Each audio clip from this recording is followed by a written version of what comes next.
हमर आवाज के प्रभाव छे हमर आवाज सुनलखिन कहलखिन अरे चल रे मैच तो बादो में देख लेबै हॉट स्टार पर राधे छूट जेतौ तै सब एलखिन या देख ले एक बेर अहाँ सब अपना लेल झमटगर थपड़ी दियौ त जोर से आप भले बुझाई छै जे मनुष्य सब बैसल छै न तो पहिने बुझाई छले छत पर में गमला राखल छै आहा चली सुनी सुना जूली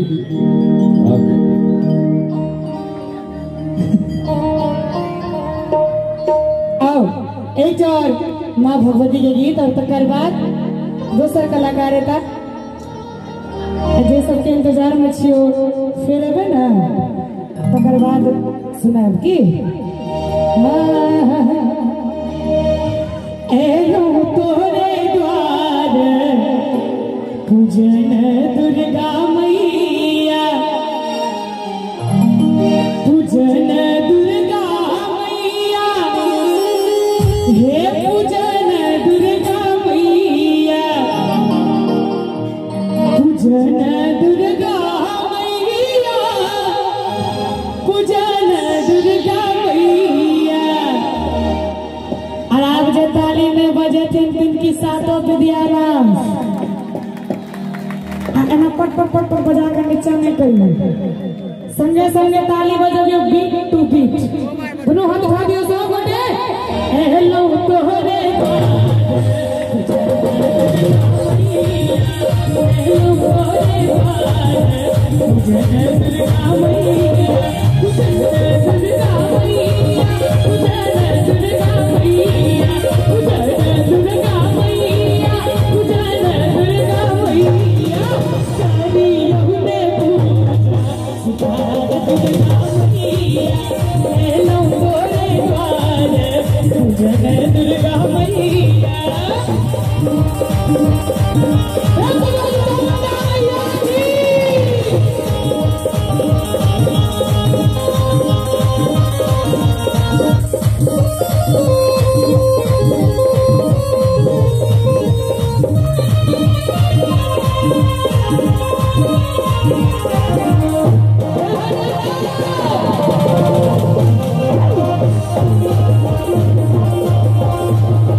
हम कहबे मैया है, अहाँ सब कहबे जय हो।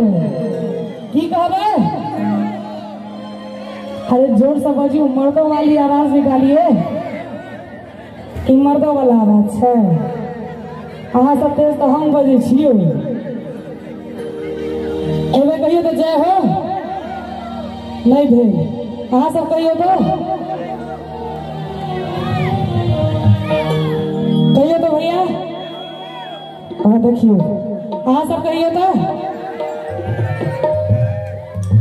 शेर पर सवार अब यो दुर्गा मैया है, मोरा काली मैया है। हे मैया है, हे मैया है, हे मैया है। चिकनी मार चिकनी सब सात बहिनी गावर अब यो है। हे मैया है, चिकनी मार चिकनी सब सात बहिनी गावर अब यो है। हाथ में तलवार लेने काली मैया है, हाथ में तलवार लेने काली मैया है, मोरा श्यामा मैया है, मैया है। अच्छा भैया अहाँ सब कहियो तो जय हो। देखियो एते गोटा में रहलो से कोनो फायदा नहीं है अहाँ सबके। हे मैया है, हे मैया है, हे मैया है। चिकनी मार चिकनी सब तू है, सात बहिनी गावर अब यो है। हे मैया है, चिकनी मार चिकनी सब तू है, सात बहिनी गावर अब यो है। दुर्गा पूजा बीतले, कोजगरा बीतले, आज की होते दिवाली, और दिवाली के बाद की होते छठ, और छठ के बाद की होते सामा चकेबा। गांव के अधिकारी तो है बड़का भैया, गांव के अधिकारी तो है बड़का भैया, है छोटका भैया, भैया हाथ फूल लगाए दी है, भैया हाथ दी है, फूल लगाए दी है।